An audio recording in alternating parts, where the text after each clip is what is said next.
guys, and welcome to another edition of Go Well with Sharon. We are back at the awesome, fabulous Hullabaloo Interiors right here in Warmer. And today, you guys are in for a very special treat. I have two amazing people with me, a husband and wife team, Jacques and Amber Hoffman. And they call themselves the Digital Nomads. Jacques, Amber, welcome, and thank you for chatting to me. Yeah, Awesome. thank you so Thank you. much. Thanks for having us. Well, let me tell you, I think our viewers are in for a treat and that the pleasure will definitely be mine. Now, I'm curious, the Digital Nomads, where does that come from? What does it stand for? What do you guys actually do? Jacques, can we start with you? Yeah, sure. So we've decided a couple of years ago to pack up all our belongings, and we've decided to travel South Africa. And we wanted to show that there is a way that one can generate money online. So the whole idea of being a digital nomad is to be able to create passive income and to create online money. Amazing. Yeah. Okay, so Amber, tell me, how did this come about? You guys are traveling full time. What made you guys take that decision and pack up your stuff and leave? Sure. Interesting question that, but we used to be involved in a restaurant. We were in the restaurant industry for quite a while, and we just realized that the harder we were working, the less money we were putting in our pockets. And we felt that that was a problem that all South Africans are having. Mm-hmm. So we started getting involved. We started looking for other ways to generate money online, and we actually started going to different events that were being held all around South Africa. And we were traveling so often to get to all of these events that we just decided, well, let's just do this full time. And I mean, if we can help other people and if we can host our own events and show people how to get involved, then why not? So that's what made us pack up all our belongings. We put everything into storage units, and we've just been traveling ever since. Amazing. And how long have you guys been traveling through South Africa now? So I'd say the last 2 years, but Amazing. the last year I think we moved quite a bit, and also moving around for the events. Yeah. Awesome. Okay, so we'll get to the events in a little while. Now, you mentioned that you guys were in the restaurant industry.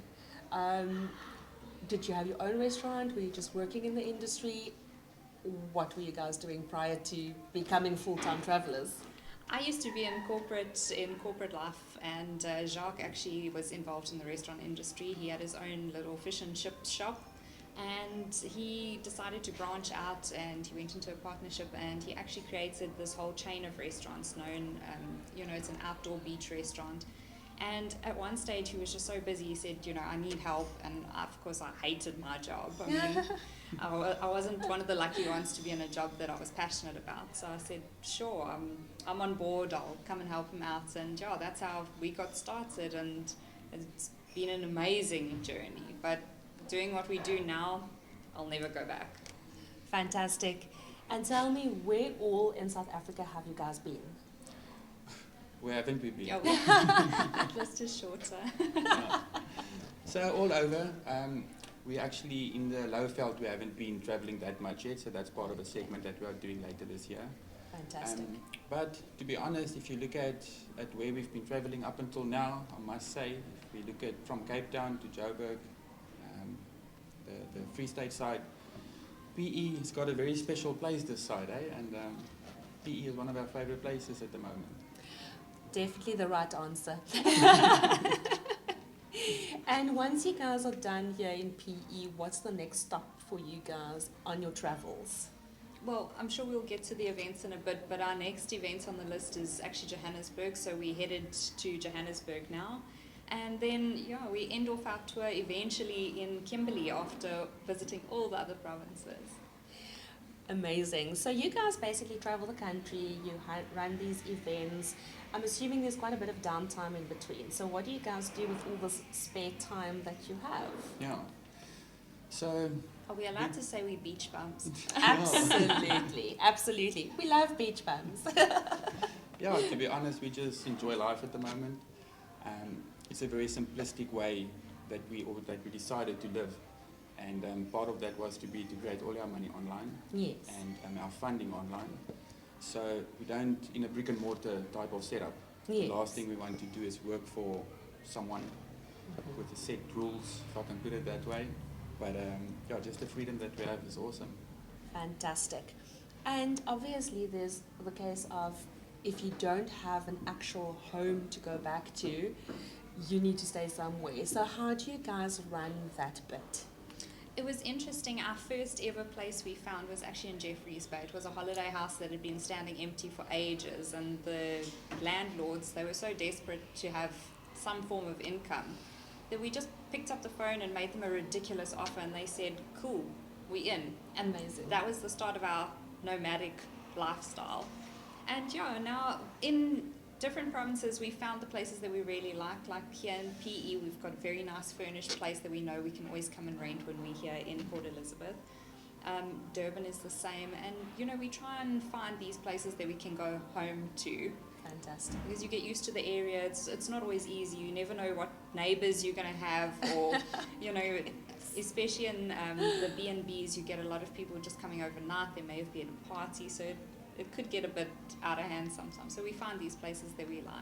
I think Great what stuff. you've also done is to make it a bit more homey. The places we go, she's got like a collection of magnets, fridge magnets, wherever we go, Cool. that she collects. So whenever we stay for a couple of days or a month or a week or whatever, then she'll just put it up against the fridge. Awesome. And it's like almost home. Yeah, Fantastic. So home is where the fridge magnets are. Lovely. I absolutely love that. Now, guys, obviously, you two travel full time. You are nomads. You don't have a set area or place where you actually stay permanently. Sure. Now, we know that this is not a lifestyle that everybody would want, but in terms of travel, we know we all want to travel. I don't think there's one person that wouldn't want to travel. Would it be achievable for myself and for people out there to actually do this type of lifestyle, to subscribe to that? Absolutely, Sharon. I think, you know, there's when people think of travel, they think immediately expense. Yes. And it's expensive, and it's something that you have to have a lot of money to do. And one of the couples that actually inspired us to do what we did was a couple with kids, Amazing. Peter and Lauren. They Yeah. actually traveled the world for a year. And they've Amazing. got small kids, so it's definitely possible. And I mean, if you're renting a place, a furnished place, for example, you don't have all the overheads like your water and lights, your cleaning services, DSTV. You know, obviously, guys with kids, it's a bit more in depth, but Yes. there are options out there. You know, Fantastic. I think you just need to see the bigger picture and live outside the box. You don't have to conform to the norm all the time. Absolutely. I think once you open yourself up to it, it's just a whole different world. Because there's actually so Fantastic. many obstacles that you create in your mind when it comes to traveling. And once you just say, you know what, I'm going to do this, even if I'm just trying it for a month or two, you'll see Yes. actually how easy it is. Fantastic. And that there's not so much you have to offer or have to, what do you call it, opgee. Yeah, you don't But- have to give up so much. And you Yes. realize how little stuff means to you. So the things that are really important in life are like highlighted, and it just shows you what you need to survive. Absolutely, absolutely, and I totally love that, because people often think, you know, you need the big house, you need the big cars, but actually at the end of the day, what's really truly important is your memories. Yeah, sure. And a passport. Oh yes, oh yes. Right, guys, so stay tuned. When we come back after the commercial break, we are going to learn how these two fund their nomadic lifestyle.